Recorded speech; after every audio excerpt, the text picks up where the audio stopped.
Buenos días para todos. Varios hermanos se me acercaron y me dijeron, uy, hermano Kevin, ¿le toca hoy? Oh, pero qué hermanos. Eh, ¿Qué? No, pero que sea el Señor, que sea el Señor el que hable y bueno, de mí no hay mucho que escuchar, pero sí es la palabra del Señor. Entonces, vamos a Oseas, como dice el hermano Germán, el libro del profeta Gomelo, por el Osea. Entonces vamos a Oseas capítulo 3 versículo 1 y dice así la palabra del Señor. Me dijo otra vez Jehová, ve, ama a una mujer amada de su compañero, aunque adúltera como el amor de Jehová para con los hijos de Israel, los cuales miran dioses ajenos y aman tortas de pasas. La compré entonces por mí por 15 siclos de plata y un homer y medio de cebada. Y le dije, tú serás mía durante muchos días, no fornicarás, no tomarás otro varón, lo mismo haré yo contigo. Vamos a orar nuevamente. Dios del cielo, Padre eterno, Dios de toda sabiduría, pedimos en esta mañana sabiduría para escuchar tu voz. Ayúdanos a escuchar tu voz el día de hoy, que tú seas glorificado el día de hoy y que podamos volver nuestros corazones a ti. En el nombre de nuestro Señor Jesucristo. Amén. Muy bien, hermanos. Quise llamar este estudio, este mensaje, el persistente e incondicional amor de Dios. ¿Y amor para quién? Para su pueblo infiel, para su pueblo rebelde, para su pueblo obstinado, pero aún más personal para una persona como yo. Y quiero que cada uno de ustedes, hermanos, amigo que nos acompaña, se apropie del amor incondicional de Dios, el amor que Dios tiene para una persona como yo. Estamos en el libro de Oseas y el libro de Oseas ofrece un relato, muestra un relato de los problemas internos del pueblo de Israel, que en ocasiones se le va a llamar Efraín o Jacob. Muestra los pecados en específico del pueblo de Israel y cómo se apartaron de Dios. Pero en este libro también Dios nos muestra su amor incondicional, su amor persistente. En ese libro también hay advertencias acerca del juicio que iba a llegar sobre la nación por causa del pecado. El pecado trae consecuencias. La paga del pecado es muerte. Todo lo que el hombre sembrare, eso va a cosechar. Pero también este libro nos muestra la misericordia de Dios, la compasión de Dios y la gracia de Dios para su pueblo infiel. Es algo realmente maravilloso. Y Dios, eh, en su gracia, invita a su pueblo a que se arrepientan y le da la oportunidad una y otra vez de volver a Él de todo su corazón, a que vuelvan al santo Dios, al benevolente Dios de los cielos. Y tal vez tú dirás en esta mañana, eso fue escrito para el pueblo de Israel, no fue escrito para la iglesia, no fue escrito para mí. Pero recordemos lo que dice Romanos 15:4, las cosas que antes se escribieron para nuestra enseñanza se escribieron. Esto que leemos hoy acá aplica para mí, aplica para mi vida. Entonces, hermanos, como creyentes, como el cuerpo de Cristo, al igual que el pueblo de Israel, muchas veces nos apartamos de Dios. Muchas veces ponemos la mirada en otro tipo de cosas. Muchas veces ponemos alguna cosa en primer lugar antes que a Dios, al igual que el pueblo de Israel. Y no sé cuál es la condición en la que tú estás aquí en esta mañana. Tal vez estás apartado de Dios. Tal vez estás lejos de Dios.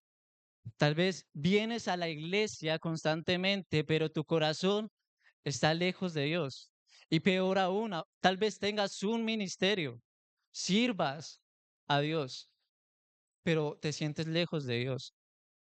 Y la intención, hermanos, de ese mensaje es que podamos volver en arrepentimiento a Dios, podamos poner nuestra mirada y nuestros ojos en Jesús. Tal vez llegas en esta mañana habiendo contristado al Espíritu Santo de Dios. Tal vez llegas apartado, sin esperanza. Pero no es porque Dios se haya apartado de ti, no es porque Dios se haya dejado de amar, sino fue porque tú te apartaste de Él.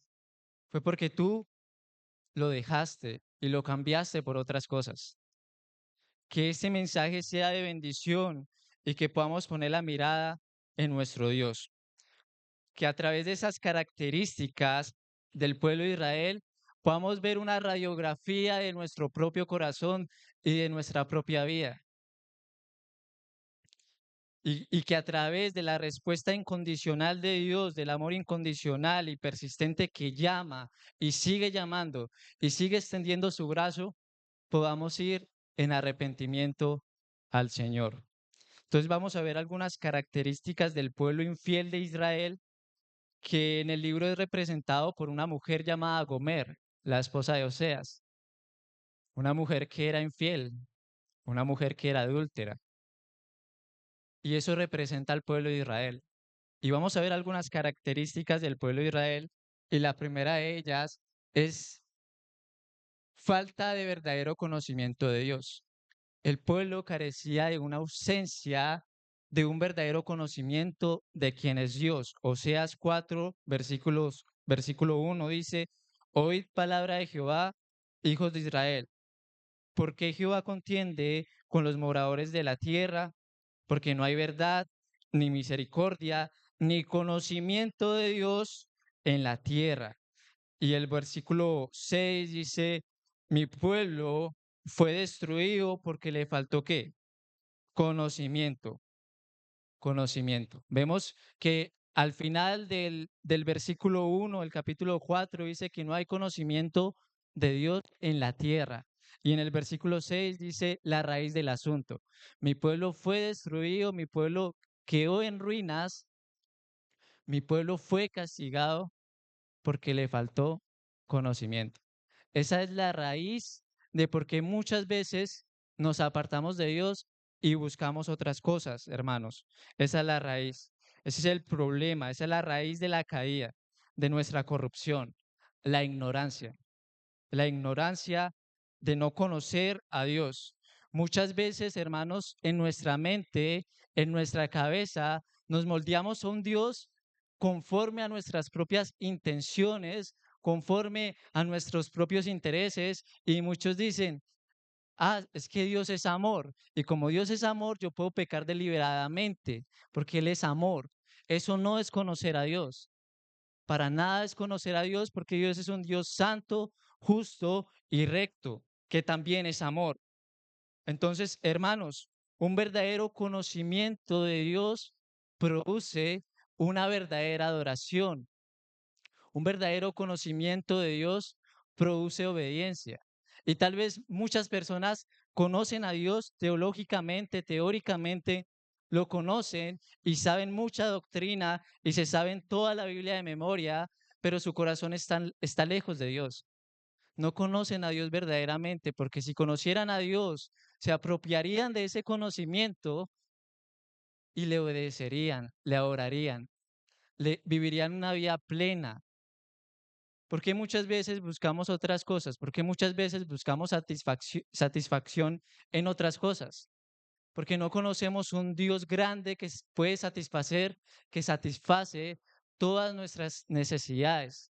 Filipenses dice, mi Dios pues suplirá todo lo que os falta en Cristo Jesús.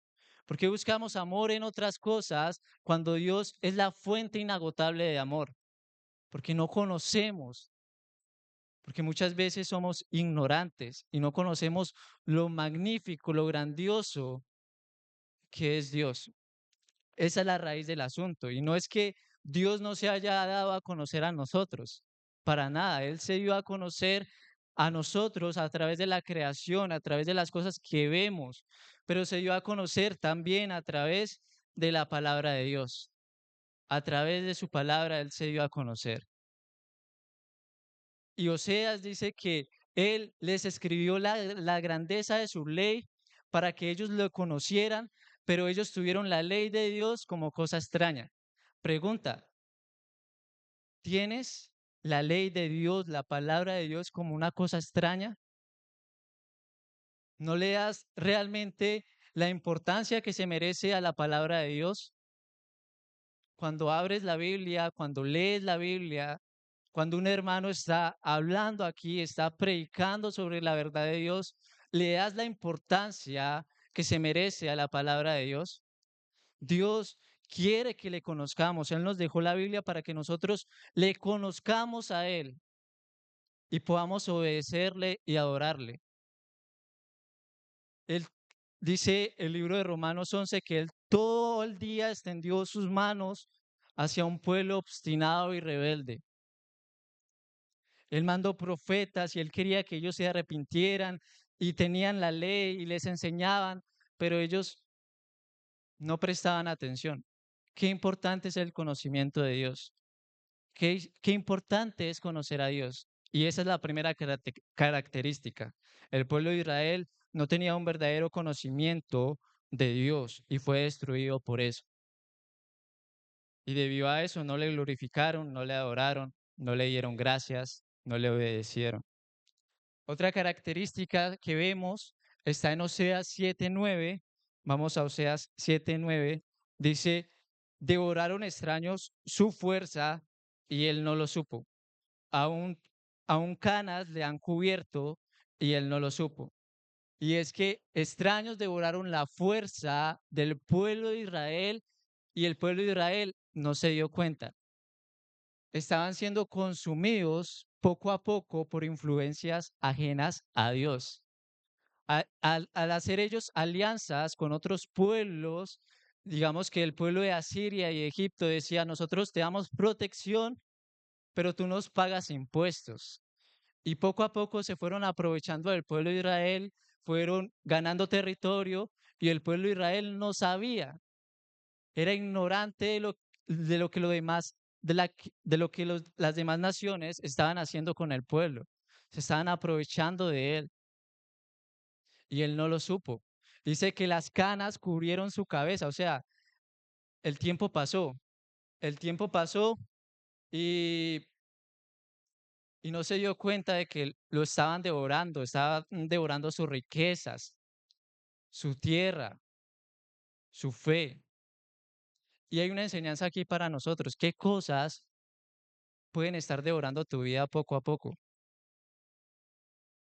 ¿Qué cosas pueden estar devorando tu vida poco a poco? ¿Qué cosas te pueden estar quitando el tiempo? ¿Qué cosas pueden estar destruyéndote poco a poco? Tal vez, eh, tal vez sea eh, el entretenimiento, el trabajo, una persona, una relación fuera de la voluntad de Dios, el estudio, las redes sociales, un ministerio que tal vez ocupe el primer lugar que Dios se merece. ¿Qué cosas poco a poco pueden estar devorando tu vida? Pienso mucho en las redes sociales. Hay cosas que se están infiltrando en nuestra vida y que nos están haciendo daño mentalmente en nuestro cerebro, pero también emocionalmente, familiarmente, espiritualmente, y nosotros no nos hemos dado cuenta. Las redes sociales, el entretenimiento, el sentarse y estar en el formato vertical de TikTok, los shorts de YouTube y bajar y bajar y bajar y bajar. Y sigues bajando y cuando menos pensó, pasaron horas y no te diste cuenta que el tiempo pasó. Así hay cosas pequeñas que pueden estar devorando poco a poco nuestra vida. Aún hablemos de los denominados pecados pequeños, que para nada son pequeños. porque es una ofensa grave delante de Dios, una mentira piadosa, orgullo, el hablar mal de las personas, el hablar mal de alguien y decir, no, es que yo no estoy juzgando, yo simplemente estoy hablando. Esa es la típica. Esos pecados pequeños, poco a poco, a la larga, pueden destruirnos, pueden devorar poco a poco nuestra vida. Y la Biblia habla de esto, ¿cierto? Que tengamos cuidado con las zorras pequeñas porque echan a perder todo el viñero. Este versículo está en Cantar de los Cantares.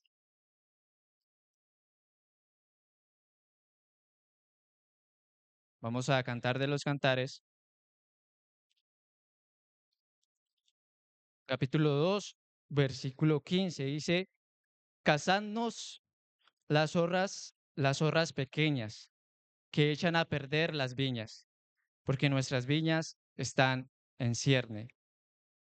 Hay que cazar las zorras pequeñas, porque las zorras pequeñas comienzan a devorar poco a poco las viñas, las cosechas, y si uno no presta cuidado, al final todo termina destruido. Entonces, qué importante son prestarle atención a esas cosas.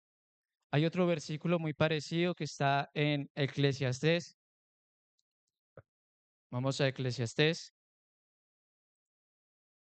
capítulo 10, versículo 1. Las moscas muertas hacen heder y dar mal olor al perfume del perfumista. Así una pequeña locura al que es estimado como sabio y honorable. O sea, cosas pequeñas pueden estar devorando nuestra vida poco a poco y al final llega la ruina y nos preguntamos, ¿cómo es que llegué acá? Porque permitimos ciertas cosas, ciertas prácticas en nuestras vidas, ciertos pecados pequeños que a la larga fueron consumiendo nuestra vida. Tal vez la persona que está siendo devorada por el trabajo, el padre de familia, la madre de familia y no tiene tiempo para sus hijos. Está tan concentrado, tan concentrada en su trabajo que no tiene tiempo para pasar con sus hijos, para instruir a sus hijos, tiempo con su esposo, con su esposa, tiempo para los hermanos de la iglesia. Y no estoy diciendo que trabajar está mal, que estudiar está mal, pero hay que tener cuidado si eso está ocupando el primer lugar en nuestra vida y está devorando y consumiendo nuestra vida. Entonces, hermanos, hay que tener cuidado con eso. Otra característica que yo veía del pueblo de Israel era que Efraín se mezcló con los pueblos. Y vamos a Oseas 7:8. Oseas capítulo 7, versículo 8.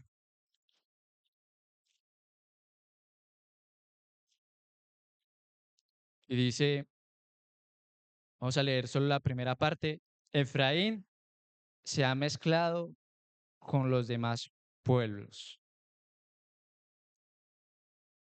Comenzaron ellos a parecerse al mundo. El propósito de Dios para el pueblo de Israel era que ellos fuesen un especial tesoro para Dios.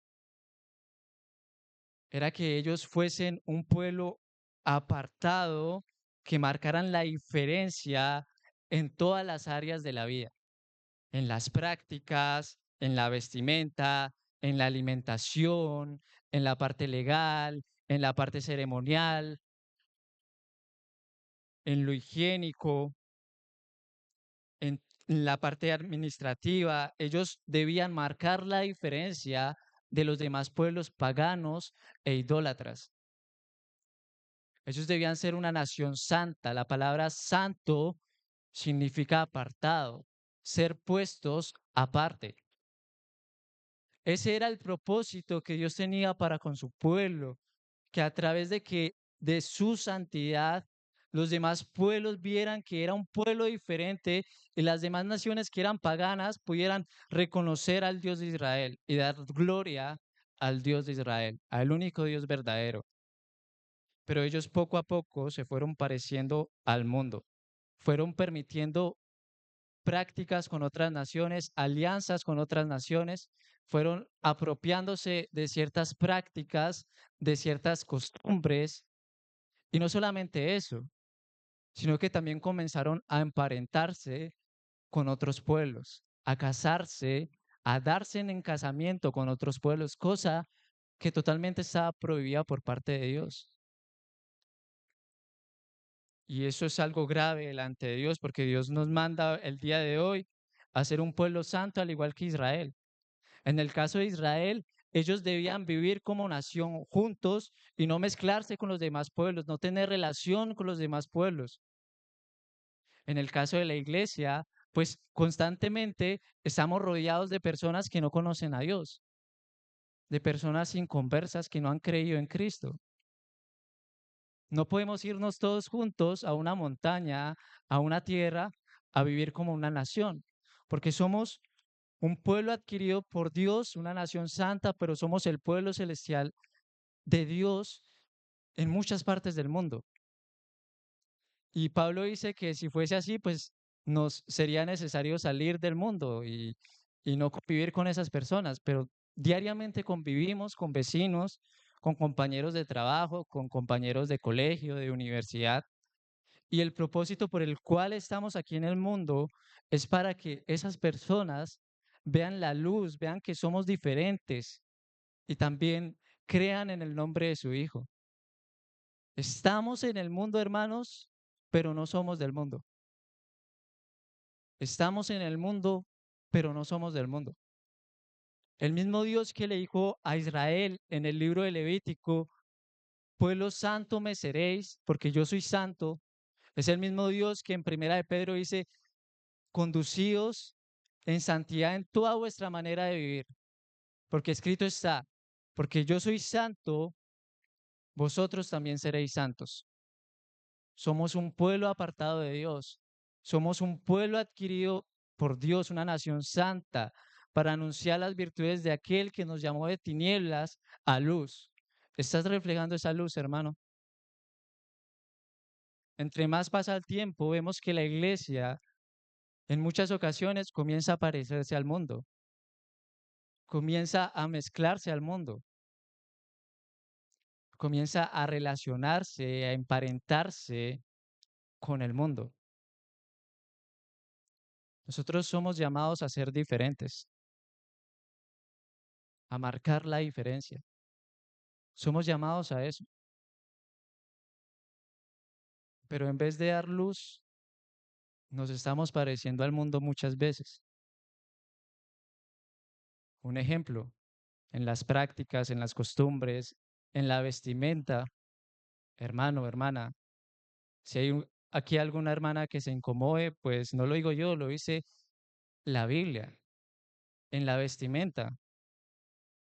Tal vez llegas a la iglesia vestida como una hija de Dios en la iglesia, pero fuera de la iglesia te vistes como una persona del mundo. Es constantemente, hermanos, debemos ser hijos de Dios en la iglesia, fuera de la iglesia, en todos lados debemos ser iglesia. Y tal vez digas, pues, mi vestido llega hasta el tobillo, pero es un vestido bien apretado. ¿Dónde está el pudor? ¿Dónde está la modestia? ¿Dónde está el decoro? Eso refleja a una hija de Dios y también aplica para los hermanos. La forma de vestir, la forma de hablar, la forma de relacionarme con los demás refleja de que yo soy un hijo de Dios. Y peor aún, el tema del yugo desigual. Dios dice en Corintios que qué comunión tiene Cristo con Belial, qué comunión hay entre la luz y las tinieblas. Si eres un hijo de Dios, debes relacionar, debes emparentarte con una hija de Dios y viceversa.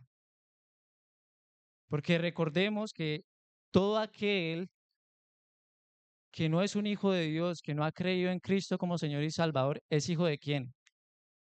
Del diablo. Entonces, si yo me caso o me novio con una persona que no es hija de Dios, que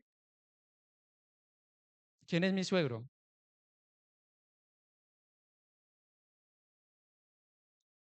¿Cierto? Es lógico.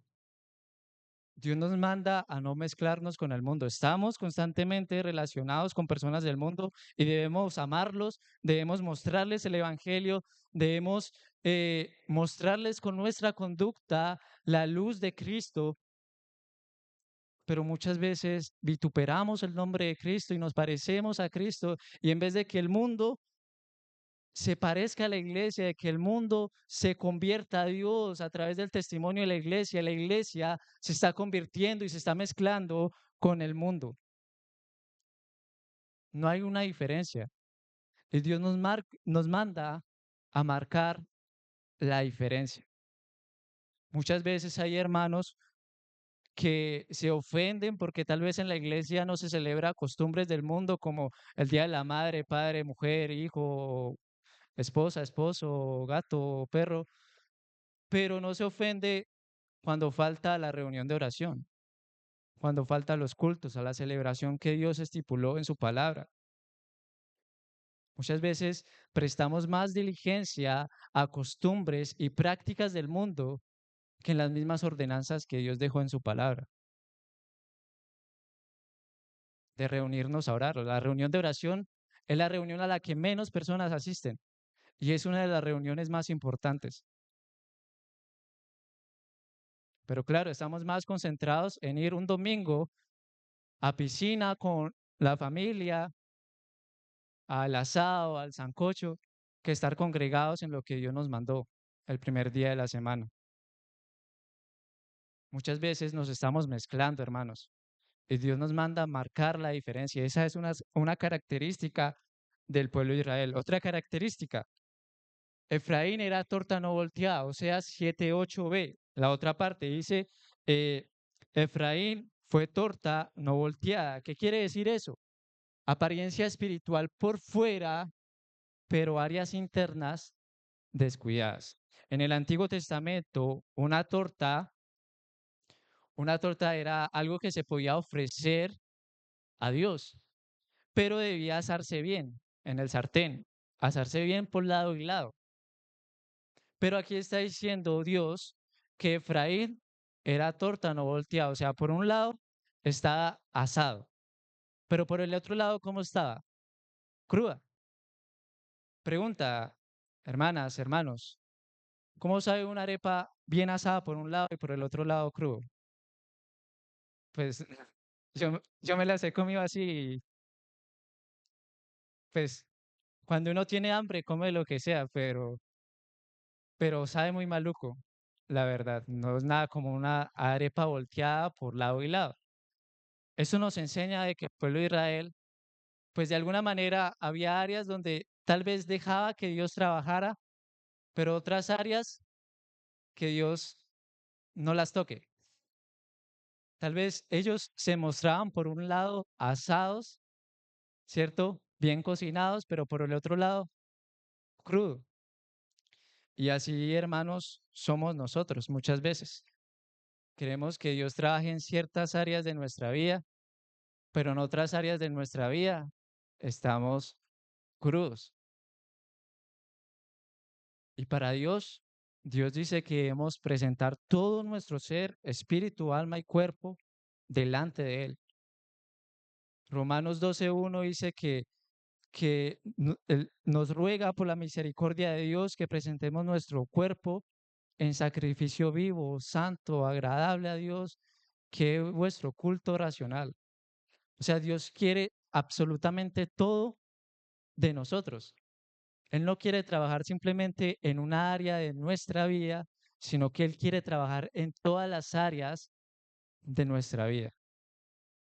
Eso también tiene una connotación de hipocresía. De en la iglesia mostrarme el mejor cristiano, mostrar una cara de piedad, pero fuera de la iglesia mostrar otra cosa. Cuando estoy con los amigos del mundo, actúo como los amigos del mundo. Cuando estoy con los hermanos en la iglesia, actúo como un hermano de la iglesia. Y eso para Dios no vale. Para Dios es todo o nada. Y aquí dice que el pueblo de Israel era torta no volteada. Por un lado querían a Dios, pero por otro lado no querían que Dios se metiera. Y eso me recuerda mucho a cuando Aarón llega, hace un ídolo y hace el ídolo y aquí están los dioses que te sacaron de Egipto y mañana será culto para Jehová. Y para Dios eso no sirve. Para Dios es todo. Para Dios no es solamente una parte. Para Dios es absolutamente todo. Pregunta, hermano, hermana, ¿eres torta no volteada? Esa era una característica del pueblo de Israel. Otra característica que podemos ver es que Efraín se apacienta del viento y sigue el solano. Oseas 12:1. Vamos a Oseas 12:1. Dice, Efraín se apacienta del viento y sigue al solano. Mentira y destrucción aumenta continuamente, porque hicieron pacto con los asirios y el aceite se lleva a Egipto. La palabra apacentar es buscar sustento, es alimentarse. Y nos lleva a pensar a cuando los pastores apacientan las ovejas, las guían para que ellas se alimenten del pasto. Esa es la palabra apacentar. Y aquí dice que Efraín se apacentaba de qué? Del viento. O sea, se apacentaba de algo que no lo llenaba. Claro, la nación de Asiria, la nación de Egipto, le ofrecían muchos placeres, pero aquí Dios dice que eso era como qué, como el viento. Y dice que seguían el solano. El solano es un viento del desierto. Ese viento no produce nada. No produce lluvia, no produce cosecha, no produce nada. Es como si el pueblo de Israel intentara llenar el vacío con cosas que no satisfacen. Es como si estuvieran comiendo viento. En ese momento estoy comiendo viento. Me estoy llenando. Me puedo llenar de aire, pero lo boto y ya, quedo vacío. Y así como el pueblo de Israel somos nosotros. Muchas veces nos apacentamos del viento. Muchas veces tratamos de buscar satisfacción en cosas que no nos llenan realmente. Hay placeres que son legítimos que Dios creó con un propósito, ¿cierto? Las relaciones sexuales, la comida, el compartir entre hermanos, pero todo bajo los parámetros de Dios. Pero cuando eso se sale de los parámetros de Dios y empiezan a ocupar el primer lugar en nuestra vida, eso no nos va a llenar. El estudio, la parte académica jamás te va a llenar. Vas a querer más y vas a querer más y vas a querer más y no está mal, pero jamás te va a llenar. El trabajo, por más que amontones de riquezas, eso jamás te va a llenar. Los placeres, los vicios, duran lo que dura el momento. Hebreos 11 los llama como los deleites temporales del pecado. Es temporal, no te van a satisfacer. Las personas que más dinero tienen, que más fama tienen, los artistas, son los que viven una vida más vacía, que cuando nadie los ve, sufren de depresión, de ansiedad, se sienten vacíos, porque esa fama, ese dinero, eso que ellos tanto buscan, de lo que tanto se apacientan, nunca lo van a llenar.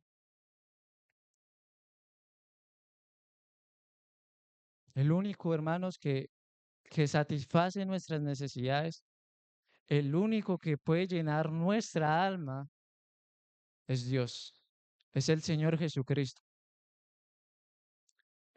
El Señor Jesús le dijo a la mujer samaritana, el que bebiere esta agua volverá a tener que, pero el que bebiere el agua que yo le daré será en él una una fuente de agua que salte para vida eterna y no tendrá sed jamás. Hoy el hermano Faber leía en Juan 6 que Jesús es el pan de vida. El que comiere de él no tendrá sed ni hambre jamás, porque Jesús satisface todas nuestras necesidades. Cuando vivimos para la gloria de Dios, estamos completos, estamos llenos. Yo me he sentido más lleno cuando estoy leyendo la Biblia, cuando estoy en oración y termino, siento una paz y un gozo realmente inexplicable, indescriptible. Pero, pero cuando, por ejemplo, se ve una película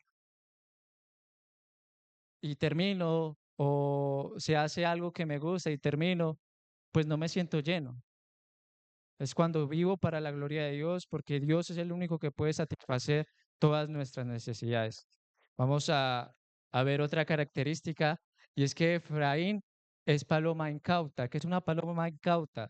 Una paloma incauta es una paloma ingenua que va de un lugar a otro buscando alimento, buscando ayuda. Entonces, Oseas 7:11 dice: Efraín fue como paloma incauta, sin entendimiento. Llamarán a Egipto y acudirán a Siria. Entonces, ellos corrían a todos lados por ayuda, menos a quién, menos a Dios. Hermanos, qué triste es cuando tenemos un problema, una situación, y en vez de recurrir primeramente a Dios, vamos y recurrimos a otras cosas, al psicólogo, a la inteligencia artificial, al médico. Y no estoy diciendo que sean cosas malas del todo, porque es necesario ir al médico. El problema está es cuando corres en primer lugar a esas cosas antes que a Dios. Y ellos iban en busca de otras naciones, en busca de los ídolos, pero el único que los podía ayudar era ¿quién? Dios. La Biblia dice que vana es la ayuda de los hombres, que la salvación es del Señor. Él es el único que nos puede verdaderamente ayudar. Ellos corrían a todos lados. ¿A quién estás yendo por ayuda? ¿En quién te estás refugiando? Si hay aquí algún amigo que me acompaña, ¿a quién estás buscando ayuda cuando hay problemas? El único que puede darte ayuda, el único que puede darte salvación, el único que puede librarte del infierno es el Señor Jesús, no la Virgen María, no los ídolos, ni siquiera un hombre, no un psicólogo. El único que puede dar verdaderamente ayuda es Cristo. Corramos a Él siempre en busca de ayuda. Y ya de ahí vamos al médico. Muy bien. Otra característica, Efraín era inconstante. Vamos a Oseas 7:6. Vamos a leer desde el 15 del capítulo 5. Dice: andaré, bueno, tiene un título, este pasaje dice, insinceridad del arrepentimiento de Israel. En el versículo 15 habla Dios y dice: andaré y volveré a mi lugar hasta que reconozcan su pecado y busquen mi rostro, en su angustia me buscarán.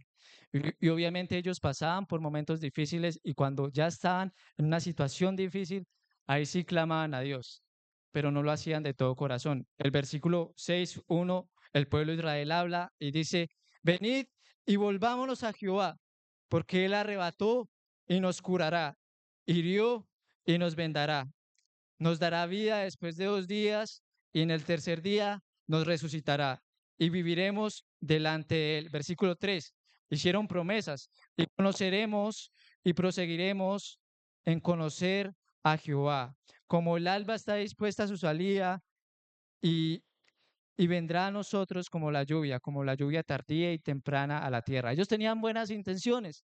Cuando estaban mal, se volvían a Dios y decían: Señor, hemos pecado, Señor, esto. Señor, te prometemos que te vamos a conocer, que vamos a seguir adelante, pero era solo emoción, no era algo sinceramente. Y el versículo 4, Dios habla y hace la siguiente pregunta.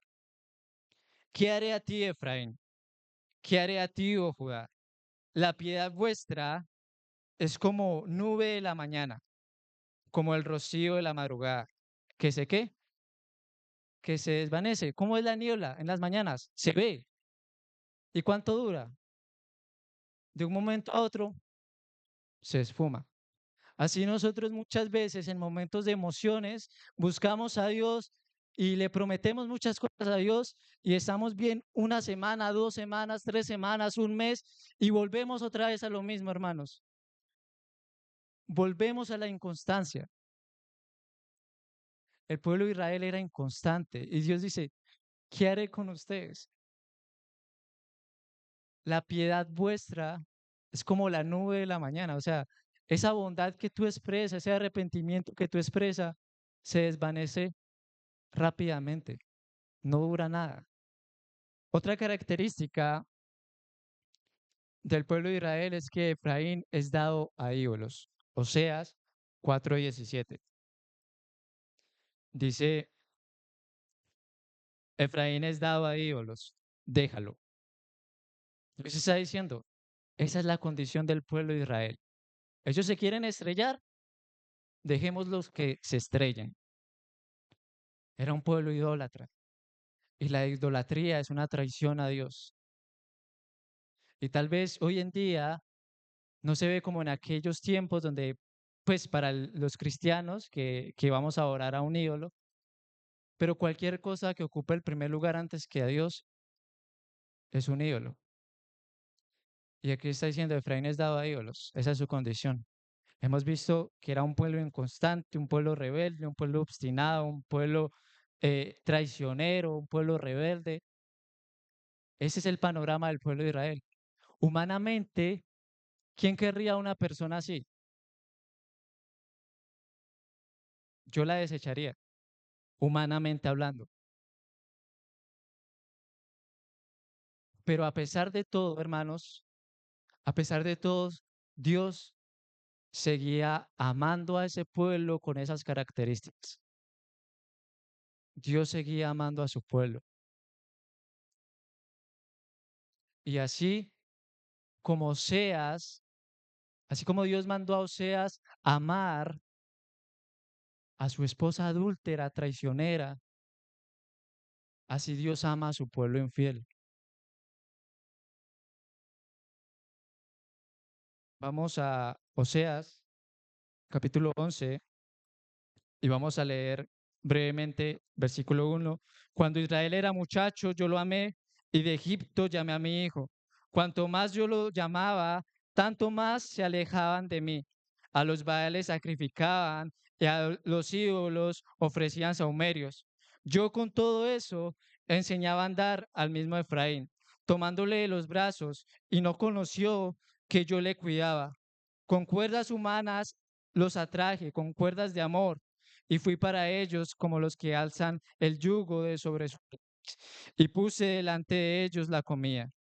Vamos al versículo 7, dice, entre tanto, mi pueblo está adherido a la rebelión contra mí, aunque me llaman el Altísimo, ninguno absolutamente me quiere enaltecer. Versículo 8, ¿cómo podré abandonarte, oh Efraín? ¿Te entregaré yo, Israel? ¿Cómo podré yo hacerte como Adma o ponerte como Seboín? Mi corazón se conmueve dentro de mí, se inflama toda mi compasión. No ejecutaré el ardor de mi ira, ni volveré para destruir a Efraín, porque Dios soy y no hombre, el santo en medio de ti, y no entraré en la ciudad. Dios, a pesar de todo, seguía amando persistentemente e incondicionalmente al pueblo de Israel. Y así como Oseas, muy probablemente gastó todo lo que tenía, compró con todo lo que tenía a su esposa adúltera, de la misma manera Dios incondicionalmente dio lo más precioso que él tenía por nosotros, el Hijo de Dios, por amor a nosotros, por amor al mundo, para que todo aquel que en él cree no se pierda, mas tenga vida eterna. Muchas veces tratamos de pintar nuestro amor humano, nuestro amor imperfecto, el amor que nos enseña el mundo y ponerlo en la imagen de Dios. Y eso para nada es así. El amor de Dios es incondicional. El amor de Cristo es persistente. La Biblia dice que Él, habiendo amado a los suyos, los amó hasta el fin. Nuestro amor humano termina cuando nos traicionan, pero a pesar de que el Señor Jesucristo lo traicionaron, Él siguió a la cruz. Nuestro amor humano termina cuando nos abandonan. Él siguió amando aún en medio del abandono. Nuestro amor humano tiene límites. Sin embargo, el amor de Cristo amó hasta el fin. Es eterno. Y Él nos ama incondicionalmente.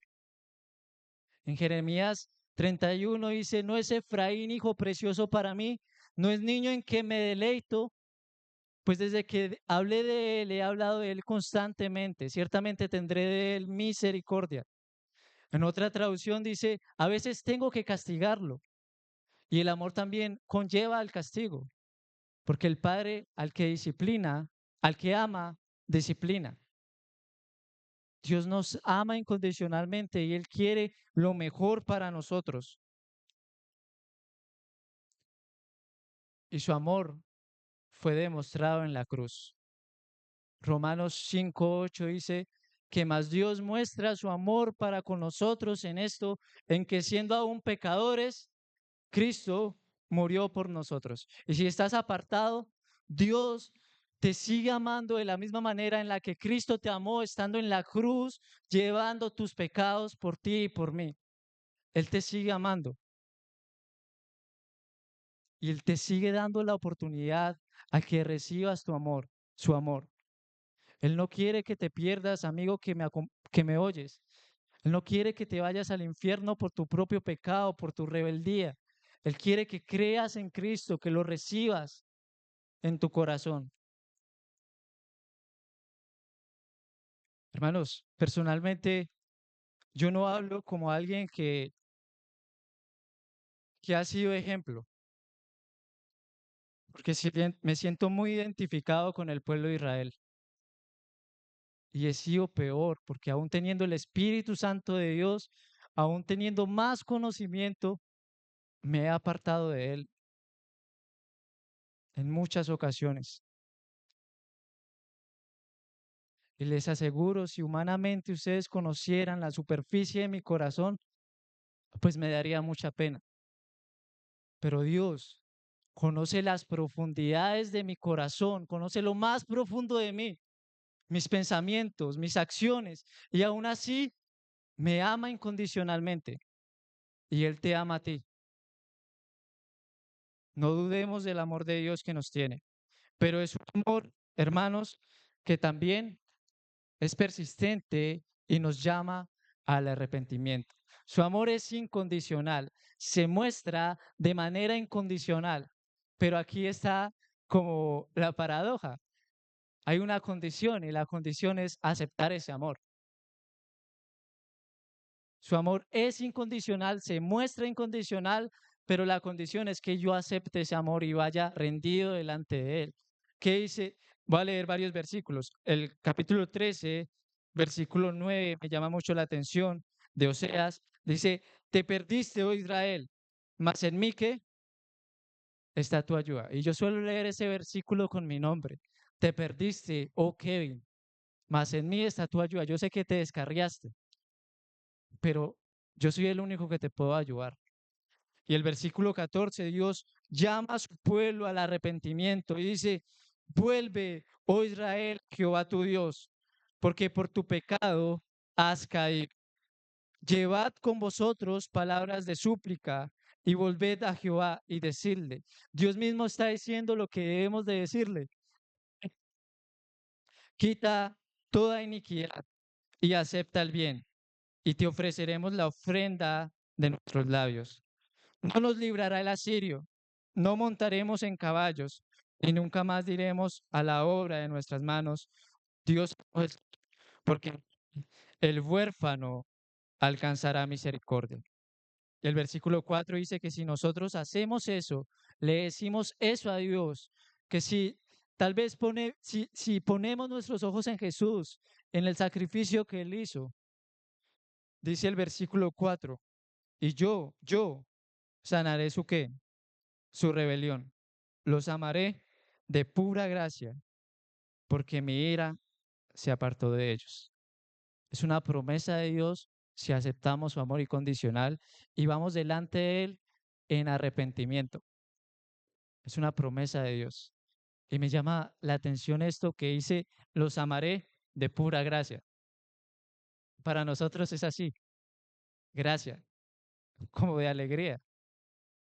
Pero para Dios le costó todo.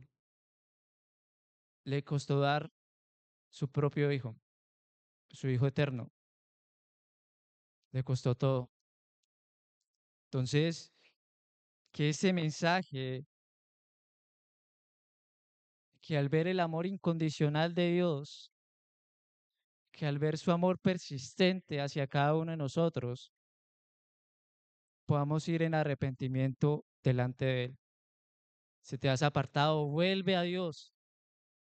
Si estás lejos de Dios, pon tus ojos en Cristo, vuelve a Dios y Él te recibirá y Él te perdonará. La Biblia dice en 1 de Juan 1:9 que si confesamos nuestros pecados, Él es fiel y justo para perdonar nuestros pecados y limpiarnos de toda maldad. Y un amor como este, un amor incondicional, un amor persistente, no nos debe llevar a pecar más, nos debe llevar a amarle más, a obedecerle más, a agradecerle más. Nos debe llevar a una obediencia persistente. No nos debe llevar a ser hombres y mujeres de doble ánimo. Nos debe llevar y nos debe animar a ser hombres y mujeres obedientes, llenos de gratitud para con un Dios que nos ha amado tanto. Vamos a orar. Si tal vez te has apartado de Dios, estás mal con Dios, ahí donde estás puedes hacerlo. En tu mente decirle a Dios, perdónanos, perdóname. Vuélvete a tu Dios, vuélvete a tu Salvador. Vamos a orar.